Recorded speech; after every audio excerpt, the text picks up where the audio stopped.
qui pour toi le meilleur émetteur sur des ETF? C'est BlackRock, Amundi? Alors, il y a de très très bons émetteurs, notamment en Europe sur les ETF. Vanguard, BlackRock, donc avec la filiale iShares, Amundi, BNP, Xtrackers, etc. Il y a donc des émetteurs qui sont vraiment reconnus et qui font de très bons ETF. Il n'y a pas de meilleur en tant que tel. Il faut vraiment aller voir sur chaque indice quel est le meilleur ETF sur un indice en particulier. Et parfois, ça va être Amundi qui vont être les meilleurs. Parfois, ça va être BlackRock. Parfois, ça va être BNP. Également en fonction de l'enveloppe fiscale. Typiquement, là, aujourd'hui, sur le PEA, donc c'est très optimisé d'avoir des ETF sur PEA. Et là, on a vraiment BlackRock et Amundi qui se font un petit peu la guerre. On a aussi BNP un peu derrière. Et là, on va pas du tout trouver des Vanguard ou des Xtrackers, par exemple. Mais la grosse différence entre BlackRock et Amundi, c'est que BlackRock, c'est un fonds américain et Amundi, c'est européen, c'est ça? Amundi, c'est français, c'est une filiale du Crédit Agricole. Et effectivement, iShares, donc c'est BlackRock qui est le géant américain, le numéro 1 au niveau de la gestion d'actifs au monde. Et en gros, la seule vraie différence qu'il y a entre ces émetteurs-là, c'est les frais en fait. Non, il n'y a pas que les frais, il y a aussi la qualité de réplication. En fait, si tu veux, les frais, ils sont ponctionnés directement sur la performance de l'ETF. Tu peux avoir deux ETF, un de chez Amundi, un de chez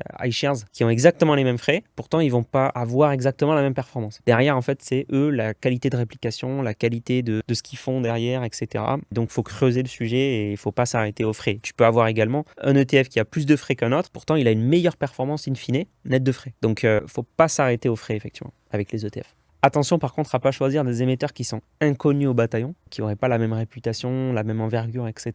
Là, ça peut être beaucoup plus risqué. Selon moi, il faut rester sur des émetteurs qu'on connaît bien et qui sont réputés. T'es intéressé par l'investissement? Toi aussi, tu veux te lancer? J'ai créé une formation, elle est gratuite, simple, complète. C'est le premier lien dans la bio.